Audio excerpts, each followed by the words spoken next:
This is John. John is 10. He likes playing Fortnite and chess online. When he was born, they said he was a boy, and for all his life he felt like, or identified as a boy. Because he was always a boy, people called him he or him. Those are his pronouns. Because John was born a boy and now identifies as a boy, John is cisgender. John has a lot of friends who are not cisgender. John's best friend is Freya. Freya is almost 9 and likes dragons and playing on the monkey bars. When Freya was born, people said, "That's a boy," and his name is Fred. We call people who are assigned male at birth AMAB. She never really felt like a boy, and when she was 7, she realized it's because she wasn't. Freya now identifies as a girl and goes by the name Freya.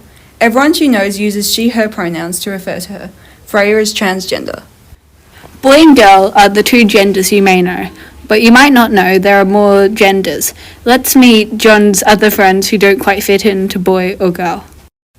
Here is Kai. Kai is 8, and they love to be outdoors and make houses for insects. Kai is non-binary because they don't really feel like a boy or a girl, so they don't like using he or she pronouns. It makes them feel uncomfortable. So they like to be called they.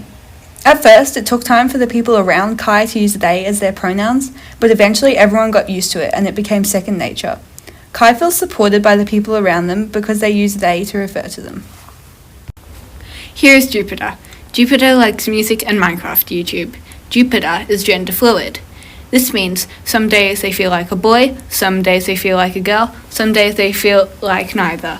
Like that, their pronouns change too. Some days they feel like being called he, some days they feel like being called she, and sometimes even they.